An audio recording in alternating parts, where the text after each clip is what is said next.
Bismillahirrahmanirrahim. Assalamualaikum warahmatullahi wabarakatuh. Alhamdulillah wassalatu wassalamu ala Rasulillah wa ala alihi wa man tabi'ahum bi ihsanin ila yaumiddin. Allahumma anfa'na bima 'allamtana wa 'allimna ma yanfa'una wa zidna ilma. Baik, ikhwani fiddin wa akhwati fillah rahimani wa rahimakumullah.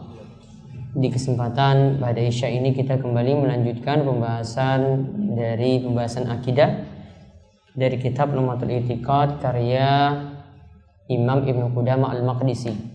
Masih mempelajari tentang ayat-ayat yang menyebutkan tentang sifat-sifat Allah Subhanahu wa taala. Kali ini nanti kita melanjutkan dengan pembahasan hadis-hadis yang menyebutkan sifat-sifat Allah. Seperti kemarin yang disebutkan oleh Imam Ibnu Qudamah bahwasanya di antara ayat-ayat yang menyebutkan sifat-sifat Allah seperti wa yabqa wajhu rabbika, dan tetaplah wajah Rabbmu, bal yadahu mabsutatan, akan tetapi tangan Allah itu dibentangkan. Kemudian juga ta'lamu ma fi nafsi wa la a'lamu ma fi nafsik, engkau tahu Allah, ya Allah, engkau itu tahu apa yang ada dalam diriku, namun aku tidak mengetahui apa yang ada pada dirimu. Maka di sini disifati Allah dengan sifat diri atau nafs. Kalau tadi dengan sifat wajah, lalu ada lagi dengan sifat tangan, kemudian di sini dengan sifat nafs atau diri. Kemudian pada ayat wajah rabbuka, dan Rabbmu itu datang, maka Allah disifati dengan sifat datang. Begitu juga pada firman Allah, hal yanzuruna illa ayyatiyahumullah, apakah mereka melihat kecuali yang Allah Subhanahu wa taala datangkan pada mereka. Berarti di sini ada sifat datang juga disebut. Lalu pada Al-Maidah ayat 119, radhiyallahu anhum wa radu'an, Allah itu ridho pada mereka dan mereka pun ridho kepada Allah. Berarti Allah disifati dengan sifat ridho. Maka tentang sifat-sifat tadi yang ada dalam ayat Al-Quran kita imani. Maknanya ya kita sudah pahami, namun tentang kaifiyahnya, bentuknya, hakikatnya itu seperti apa, ukuran dan rupanya seperti apa, kita tidak mengetahuinya. Maka wajah Allah Subhanahu wa taala seperti apa, ya kita tidak sampai merinci. Cuma maknanya saja kita imani. Dan jelas ya wajah Allah laisa kamitslihi syai'un, tidak ada yang serupa dengan Allah Subhanahu wa taala. Ya, tidak ada yang serupa dengan Allah Subhanahu wa taala. Maka kita tetapkan wajah itu ada. Ya, sebagaimana yang kemarin kami memberikan contoh, ada yang menelepon kita tahu bahwasanya orang tersebut pakai telepon, pakai HP. HP-nya ada atau enggak? Ya, kita yakini ada.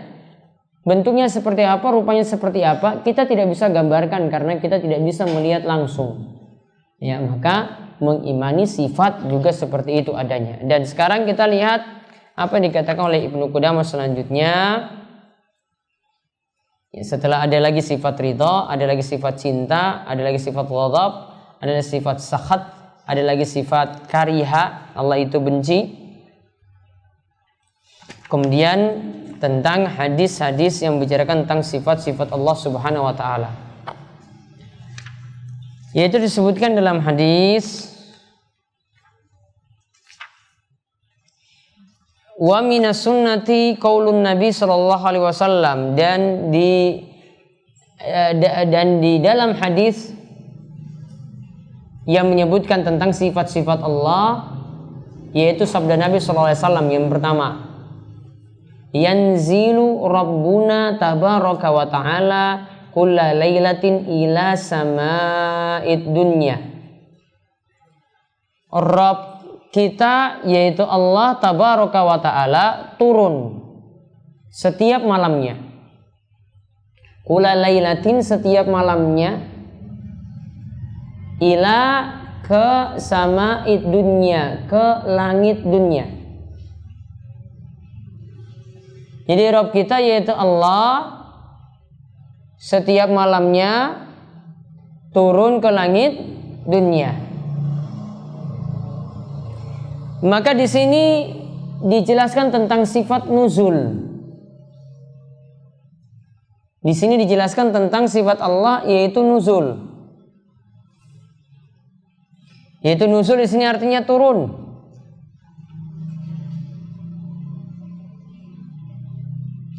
Dan hadis yang bicarakan tentang nuzul ini adalah hadis yang sahih. Hadisnya itu sangat-sangat masyhur dari beberapa macam jalur dari para sahabat Nabi Shallallahu Alaihi Wasallam, yaitu di antara hadis lengkapnya yanzilu rabbuna ila sama'id dunya, Rabb kita yaitu Allah akan turun ke langit dunia kulla lailatin, setiap malamnya, hina yabqa sulusul lail, sampai tersisa sepertiga malam. Berarti Allah turun di sepertiga malam terakhir. Fayaqul, maka ketika itu Allah katakan, hal min sa'ilin fa'ati, adakah yang meminta maka nanti aku akan memberi. Hal min mustaghfirin fa'aghfir lahu, adakah yang ketika itu meminta ampunan maka aku akan memberi ampunan padanya. Hal min taibin fa'atubu alaih, dan adakah yang bertobat maka aku akan menerima tobatnya. Maka di sini menunjukkan keutamaan ketika kita berada di sepertiga malam terakhir. Yaitu di sini disebutkan yang pertama, siapa yang meminta Allah akan beri. Siapa meminta ampunan Allah akan ampuni. Siapa yang bertobat Allah akan menerima tobatnya.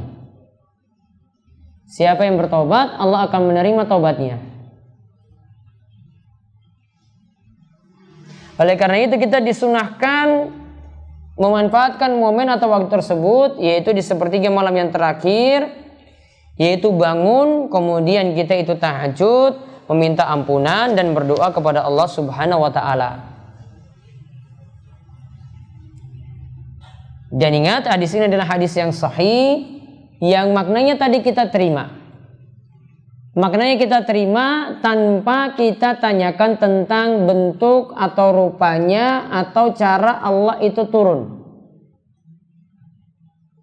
Ingat kaidah-kaidah kita sebelumnya, kita menerima apa adanya, pokoknya maknanya kita terima. Namun untuk menggambarkan bentuk Allah itu turun bagaimana, atau misalnya ada yang berargumen lagi, bertanya lagi, kalau Allah itu turun ke langit dunia, padahal Allah itu menetap tinggi di atas arsy-Nya, berarti arsy-Nya itu kosong. Maka bisa terjawab dengan kita katakan bahwasanya itu gambaran kita, gambaran manusia, kemampuan manusia gambarannya seperti itu. Kalau meninggalkan sesuatu maka tempat yang ditinggalkan itu kosong. Namun sifat seperti ini tidak pantas bagi Allah Subhanahu wa Ta'ala. Maka kita tetap katakan Allah menetap tinggi di atas arsy-Nya, wajib diyakini. Allah turun ke langit dunia juga wajib diyakini. Dua-duanya tetap diterima, salah satu tidak boleh ditolak. Jadi tidak boleh ada yang menyatakan bahwasanya kalau Allah turun ke langit dunia pada sepertiga malam terakhir berarti arsy Allah itu kosong. Ya, ini berarti sudah mengkaifiahkan, sudah menggambarkan bentuk, sudah merupakan atau menceritakan tentang hakikat dari turun tadi. Padahal tidak boleh kita membayangkan seperti itu. Dan ini sudah permainkan masalah nama dan sifat Allah, juga dipermainkan dalam masalah logika atau masuk logika di situ, dan ini tidak diperkenankan. Kemudian disebutkan lagi berikutnya hadis yang kedua, ya'jibu rabbuka minasyab, ya'jabu rabbuka minasyab, laysat lahu sabwah. Rabbmu itu sangat-sangat kagum. Minasyab, dari pemuda. Dari pemuda yang punya sifat laisat lahu sabwah, tidak ada padanya sabwah. Sabwah di sini kata Syekh Shalih Al Fauzan, al-mail ila syahwat wal mustaladzat.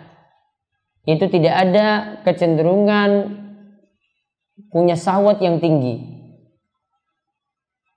Artinya ini pemuda yang dia itu kalahkan syahwatnya, dia ingin mendekatkan diri dan ingin beribadah pada Allah Subhanahu wa taala. Waktu mudanya dia gunakan, manfaatkan untuk ibadah dan untuk menimba ilmu agama. Jadi tidak ada kecenderungan untuk syahwat, saya mau senang di waktu muda ini nih, foya-foya saja, enggak. Dia tidak ada kecenderungan seperti itu. Ingin terus dekat dengan Allah, ingin terus dekat dengan masjid dan seterusnya. Yang pertama di sini kita simpulkan terlebih dahulu, ya'jibu, yaitu berarti Allah, ya'jabu, yaitu Allah memiliki sifat takjub, yaitu Allah sangat mengagumi. Di sini kagum pada hal yang apa? Kalau kagumnya manusia itu bisa jadi pada hal-hal yang baik, itu kagum. Hal-hal yang jelek juga nanti kagum. Namun bagi Allah Subhanahu wa taala ini tentu sesuai dengan kelayakan atau sesuai dengan sifat-sifat baik bagi Allah Subhanahu wa taala. Sesuai dengan keagungan Allah. Maka kagumnya Allah Subhanahu wa taala tidak sama dengan kagumnya makhluk. Kagumnya Allah tidak sama dengan kagumnya makhluk. Maka kita lihat di sini yang Allah kagumi adalah pemuda yang asalnya memang syahwatnya ketika muda itu kuat. Ya senangnya kalau syahwatnya itu kuat, ya senangnya kalau di waktu muda ya pacaran, senangnya di waktu muda ya di night club, senangnya di waktu muda ya jalan-jalan foya-foya, waktunya habis untuk hal-hal semacam itu. Ini kecenderungannya anak muda yang dimaksudkan dengan hadis ini seperti itu. Namun di sini berbeda. Kok ada anak muda yang dia kecenderungannya bukan seperti itu? Kok aneh sekali? Kok muda kok nggak senang-senang? Kok senangnya itu di masjid? Kok muda itu kok nggak pergi ke night club? Kok senangnya itu datangi majelis ilmu? Kok ketika mudanya itu ya tidak seperti yang lainnya? Mungkin hobinya ada yang minum minuman keras, ada yang harus punya pacar ketika itu. Kok ini enggak? Ya, kalau mau dibilang jomblo ya jomblo terus. Ya. Dari awal masuk kuliah sampai lulus, dia pertahankan, ya, eksis terus dengan jomblonya tadi. Ini kan aneh sekali kan? Ya, yang lainnya kalau jalan ya ke kantin aja punya pasangan. Ya, mau ke ya alasan kerja tugas kalau nggak punya pacar itu nggak akan selesai. Ya, punya pacar dulu baru bisa kuliahnya itu katanya lancar. Wah ini aneh sekali yang ini anak muda ini. Ya, kok kerja sendirian, kok sama laki-laki gitu. Apa majunya? Ya. Maka di sini menyelisih keumuman. Ya, di sini menyelisih keumuman. Maka inilah yang Allah sangat puji, ini yang Allah Subhanahu wa taala itu sangat kagumi karena mereka itu adalah orang-orang yang taat, orang-orang yang berbeda dengan keumuman anak-anak muda yang ada. Dan ini sama seperti hadis yang Nabi SAW itu sebutkan tentang 7 orang yang mendapatkan naungan dan tidak ada lagi yang mendapatkan pada hari kiamat kecuali naungan Allah. Ada di situ disebutkan syabban nasya'a fi ibadatillahi subhanahu wa ta'ala. Ada anak muda yang tumbuh dalam ketaatan pada Allah. Ya, ada anak muda yang tumbuh pada ketaatan pada Allah. Jadi cuma sibukkan dirinya itu dengan ibadah.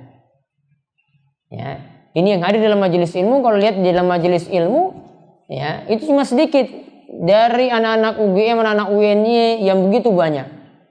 Dari anak-anak UI yang begitu banyak. Mau ditotal semuanya mungkin cuma 1% saja yang ada dalam majelis ilmu, atau mungkin kurang dari 1%. Ya, kalau seandainya semuanya mau sadar semuanya, mau tobat semuanya ini masjid nggak akan nampung. Ya. Mau pakai atas juga nggak bisa, mau pakai masjid kampus juga nggak bisa, nggak akan nampung. Anak-anak muda kalau dikumpulkan semuanya yang kuliah di Jogja misalnya, ya tobat semuanya misalnya, ya tobat semuanya, itu nggak akan muat. Namun 1% aja mungkin nggak ada, 1% itu mungkin nggak ada. Maka ini menyelisih keumuman. Maka inilah orang-orang yang juga mendapatkan naungan Allah karena menyelisih keumuman yang ada. Kok dia anak muda yang tumbuh dalam ibadah pada Allah Subhanahu wa ta'ala. Padahal syahwatnya ketika itu sangat-sangat tinggi, dia tekan. Maka sebaliknya, kalau ada yang punya sifat sebaliknya, di sini diceritakan oleh Syekh Shalal Fauzan, ada yang sudah punya usia tua. kecenderungan syahwatnya kan harusnya rendah. Iya kan? Nah, ini kok malah maksiatnya tinggi. Ya. Maka Nabi SAW itu pernah menyebutkan tentang asyaibu zani, yaitu ada yang sudah sepuh, yang sudah beruban, itu kemudian berzina. Harusnya kan yang sudah sepuh itu banyak-banyak di masjid kan? Iya, harusnya banyak-banyak di masjid, kembali pada Allah, ingat nih waktu sudah terbatas. Ya. Umurnya sudah swidak tahun, sudah 60 tahun kan? Swidak tahun itu artinya apa filosofi Jawanya? Ya. Sejatine wayahe tidak kan? Iya, sudah mau mati kok malah sejak 50 tahun, 50 tahun kan sudah senang dengan pakai kopiah, pakai pecis. Itu 50 tahun kan asal filosofinya seperti itu. Maka usia 50, 60 kan secara filosofi itu kan kembali kepada masjid. Kok ini malah 50, 60 tahun sudah ubanan, kok malah senangnya selingkuh, senangnya di night club misalnya. Wah, ini sepuh yang kurang ajar sekali. Makanya Nabi SAW itu sebut, ada tadi istilahnya as-syekhul zani, ada usyaimitul zanin. Ada yang sudah sepuh kemudian itu berzina. Usyaim itu di sini istilahnya itu adalah istilah untuk orang yang sudah punya usia tua, rambut hitamnya itu bercampur dengan uban. Ya berarti sudah sepuh. Namun kecenderungannya itu adalah maksiat. Ini juga menyelisih keumuman berarti. Harusnya sudah tua, harusnya sudah sepuh, harusnya kembali ke masjid kan? Berarti menyelisih. Maka dia juga orang yang sangat-sangat dimurkai oleh Allah Subhanahu wa taala.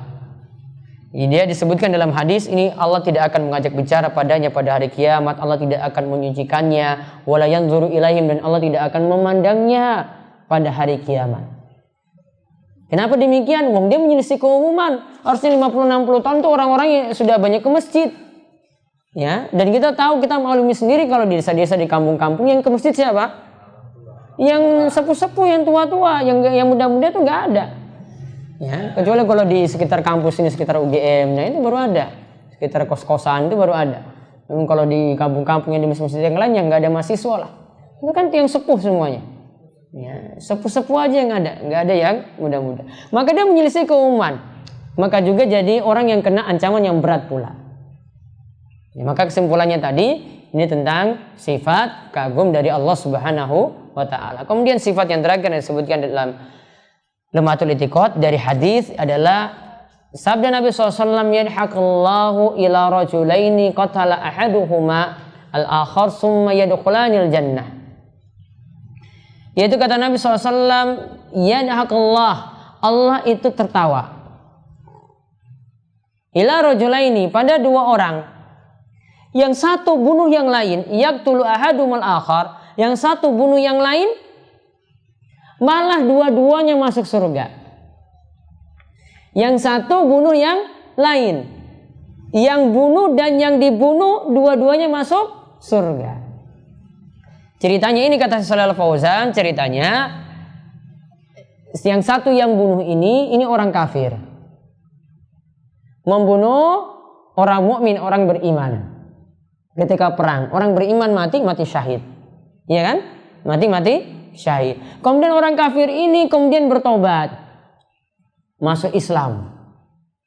Kemudian dia meninggal dunia.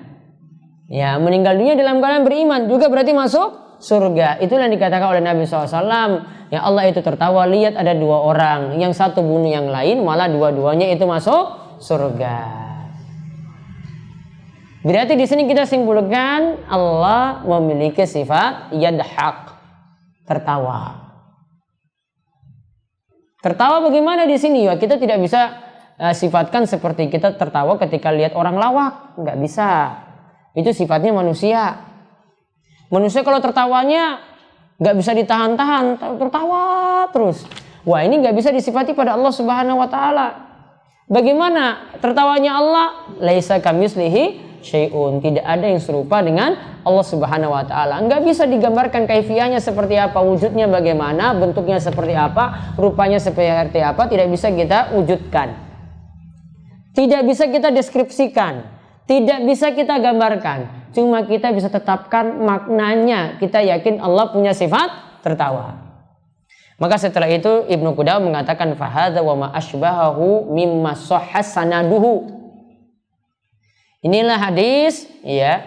Dan yang semisal itu, yang sanadnya itu sahih. Ini sanadnya sudah sahih. Berarti kita sudah terima di sini, kita wajib menerima Allah memiliki sifat yang pertama turun, nuzul. Kemudian Allah memiliki sifat kagum. Kemudian Allah memiliki sifat tertawa. Kita imani. Kata Ibnu Qudamah, beliau katakan wa udilat rawatuhu. Di mana riwayat yang sahih ini dari perawi-perawi yang adil. Yang adil. Ya, perawi-perawi yang adil. Adil itu yang soleh. Tidak gemar bermaksiat. Jadi nggak ada perawi hadis itu tukang minum tuh nggak ada. Nggak ada perawi hadis tuh punya pacar 10, nggak ada perawi hadis. Ya. Perawi hadis tuh nggak ada yang selingkuh, nggak ada. Perawi hadis itu orang yang menjauhi maksiat atau dosa-dosa besar. Ya. Kemudian nu'minu bihi, kita imani hadis-hadis tersebut, wala narudduhu, dan kita tidak menolaknya, wala najhaduhu, dan kita tidak menentangnya. Tadi dikatakan hadisnya itu sahih, dan hadis sahih di sini kata Shalih Fauzan punya 5 sifat. Beliau katakan yang pertama adlun. Hadis sahih itu punya sifat, itu diriwayatkan oleh perawi yang adil, yang soleh, bukan gemar maksiat. Jadi nggak ada perawi hadis itu di night club, itu nggak ada perawi hadis di night club. Itu langsung muruahnya jatuh. Ya. Kok ini ketahuan keluar dari night clubnya habis karaokean gitu. Sudah tertolak hadisnya. Dulu perawi hadis itu tertolak cuma gara-gara dengar musik saja. Ya, cuma gara-gara dengar musik. Tertolak hadisnya. Ketika itu ada seorang perawi yang dikenal sangat-sangat keras dalam masalah mengkritik seorang perawi. Dia masuk ke dalam sebuah rumah yang situ ada perawi hadis. Dilihat ketika itu dia sedang mendengar tanbur, kalau nggak salah itu alat musik di masa silam. Ya. Ketika mendengar seperti itu, setelah itu jatuhlah kredibilitasnya, jatuhlah tingkatan kesikohan dari perawi tersebut, tidak lagi dia terima hadisnya. Dia runtuhkan hadisnya cuma gara-gara dengar musik sekali. Nah, di sini dikatakan yang pertama adalah adlun, kemudian yang kedua tamul dhabti, yaitu dobetnya itu sempurna. Kalau dobetnya itu kurang, itu nanti masuk hadis hasan. Ya, dobetnya kurang masuk hadis hasan. Namun di sini dobetnya sempurna, yaitu dari sisi hafalan. Bisa jadi kitabah dalam bentuk tulisan, bisa jadi dari hafalan langsung. Jadi ada perawi yang hafalannya itu cuma dari buku kitab. Ada perawi yang langsung dari hafalannya keluar.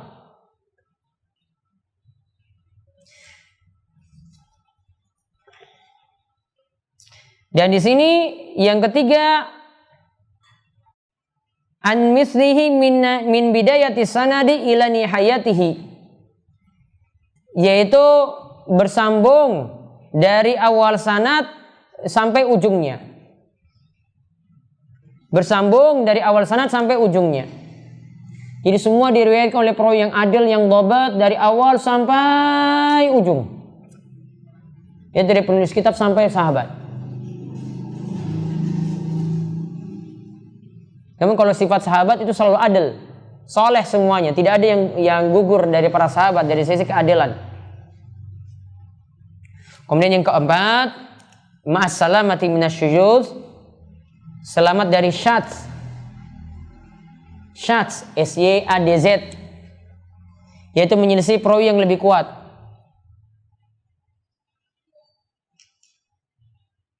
Misalnya yang para ulama itu bahas dalam hadis. Ini diantaranya itu dalam hadis menggerakkan jari ketika tasyahud atau tahiyat. Yaitu tentang permasalahan apakah hadisnya ziyadatus thiqah ketika itu diterima ataukah tidak. Tambahan dari seorang thiqah ketika itu diterima ataukah tidak. Karena ada seorang perawi yang meriwayatkan Nabi SAW naikkan turun jari-jarinya seperti ini. Dan yang lainnya mayoritasnya tidak meriwayatkan seperti ini. Nah, di sini ada perselisihan apakah hadis ini masuk syadz ataukah tidak. Kalau Syekh Mustafa Al-Adawi itu mengatakan di sini masuk syadz. Artinya perawi ini menyelisih perawi yang kebanyakan. Walaupun perawi ini sahih, punya adil, punya dhabat, namun dia menyelisih kebanyakan, maka tidak memenuhi syarat keempat. Kemudian yang kelima, as-salamah minal ilal, yaitu selamat dari illah atau cacat. Di sini ada dikenal dalam pembahasan ilmu ilal hadis.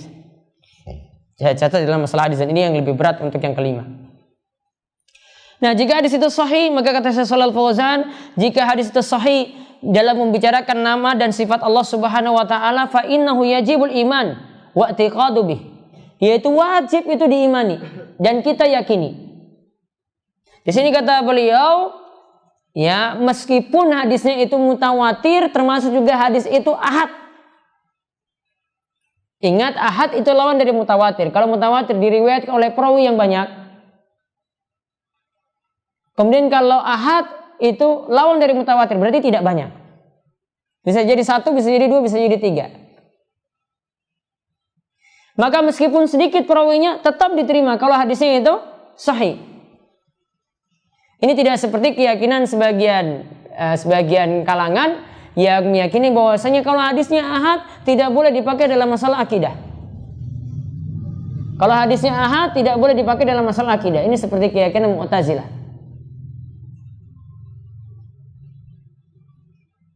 Ya. Karena sama-sama mutawatir itu yufidul ilm, memberikan manfaat ilmu, yang hadis ahad juga sama selama hadisnya itu sahih. Dan ingat, pembahasan sahih, hasan, dhaif itu cuma ada dalam pembahasan hadis ahad saja, tidak ada dalam pembahasan hadis mutawatir. Hadis mutawatir semuanya sahih. Ya, hadis mutawatir semuanya sahih, tidak ada dalam pembahasan hadis ahad dan hadis mutawatir pembahasan dhaifnya ininya tidak. Karena disepakati semuanya itu adalah mutawatir, riwayatnya itu banyak. Jalurnya itu banyak. Bagaimana mungkin itu ada perbedaan? Satu bicara kayak gini, satu bicara kayak gini, satu kayak gini. Ya, semuanya sepakat sama berarti. Namun kalau hadis ahad, nah itu baru ada pembahasan sahih ataukah dhaif.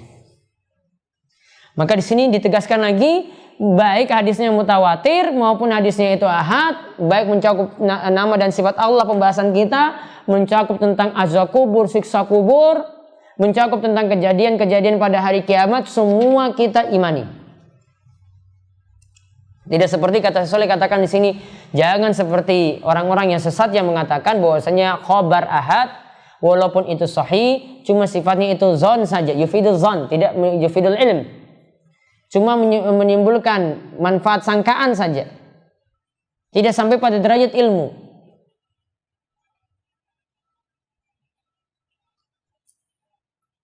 Nah, beda kalau halnya hadisnya itu dhaif. Ya, kalau hadisnya itu dhaif ya sudah selesai. Tidak kita perlu bahas lagi di sini. Maka sekali lagi, kalau hadisnya itu sahih kita terima, kalau hadisnya itu dhaif tidak kita terima. Wallahu a'lam bishawab. Ini yang kita kaji untuk kesempatan malam hari ini. Subhanakallahumma bihamdika asyhadu an la ilaha illa anta astaghfiruka wa atubu ilaik. Assalamualaikum warahmatullahi wabarakatuh. Nah, itulah video-video Darus Sholihin TV. Dukung Darus Sholihin dan jangan lupa subscribe videonya biar mendapatkan ingatan terus setiap hari.